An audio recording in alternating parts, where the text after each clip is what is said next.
Packet filtering firewall. A packet filtering firewall is one of the oldest and simplest types of firewall. It examines individual packets of data as they enter or leave a network and compares them against a set of predefined rules. These rules may allow or block traffic based on factors such as IP addresses, ports, or protocols. Because it focuses only on packet headers and not the contents of the communication, it is fast and efficient. Early computer networks relied heavily on packet filtering because it provided basic protection without requiring significant computing resources. Stateful inspection firewall.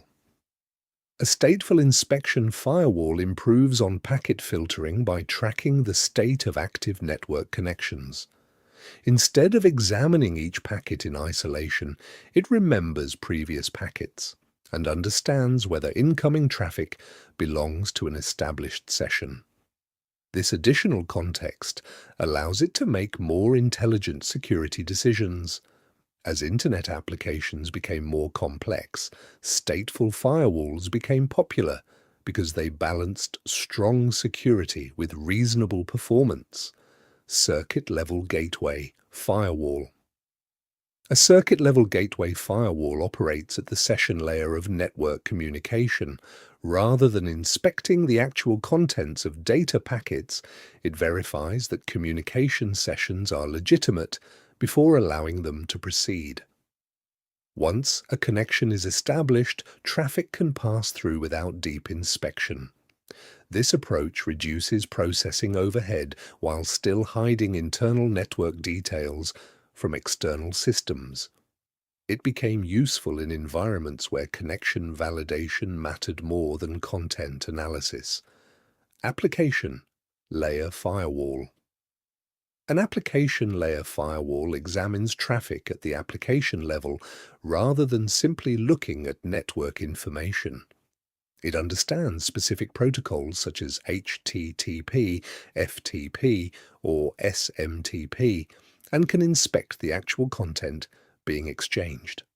This allows it to detect suspicious activity that lower-level firewalls might miss.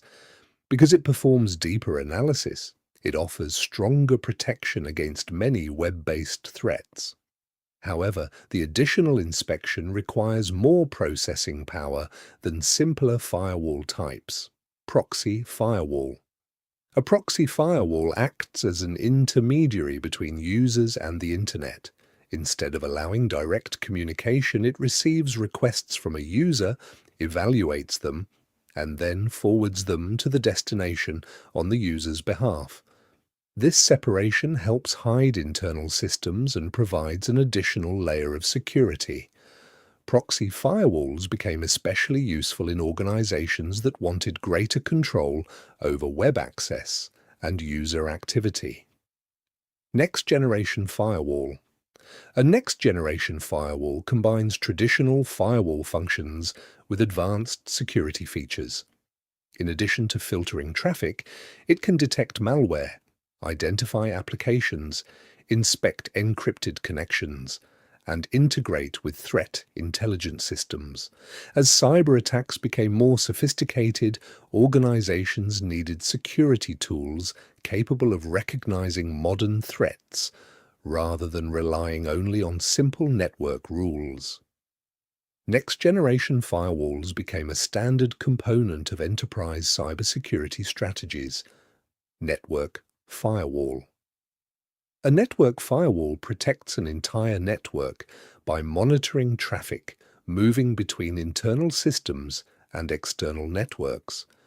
It is usually placed at the edge of an organization's infrastructure where Internet traffic enters and exits.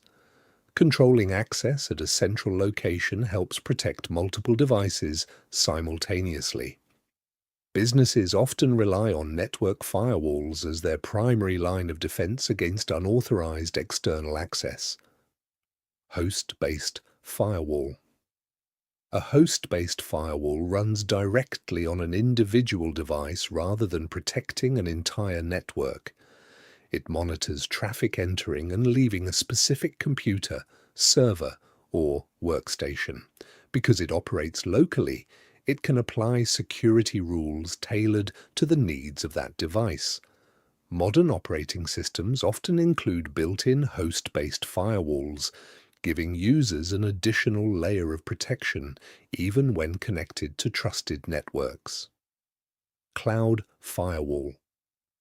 A cloud firewall is designed specifically for cloud computing environments.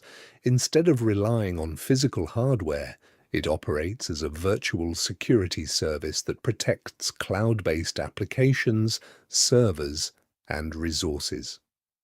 As businesses increasingly moved infrastructure to the cloud, traditional perimeter security became less effective. Cloud firewalls emerged to provide flexible protection that scales alongside cloud services and remote workloads. Web Application Firewall. A web application firewall, often called a WAF, focuses on protecting websites and web applications.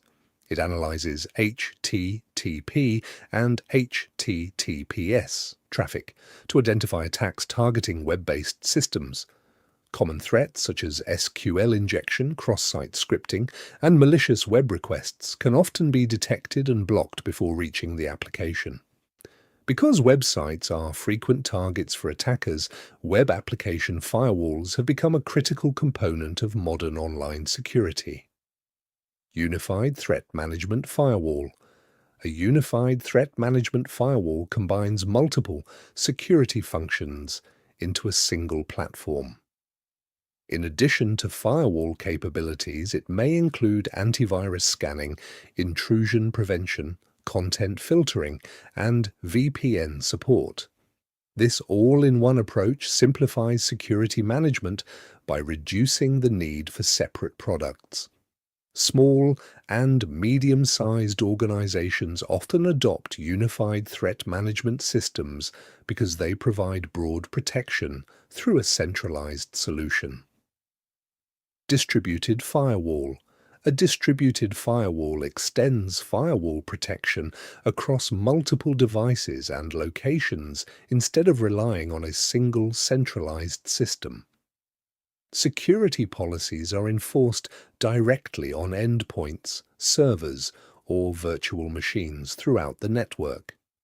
This approach became increasingly important as organizations adopted remote work, cloud infrastructure, and decentralized environments. By placing protection closer to individual systems, distributed firewalls help maintain security even when users and resources are spread across different locations.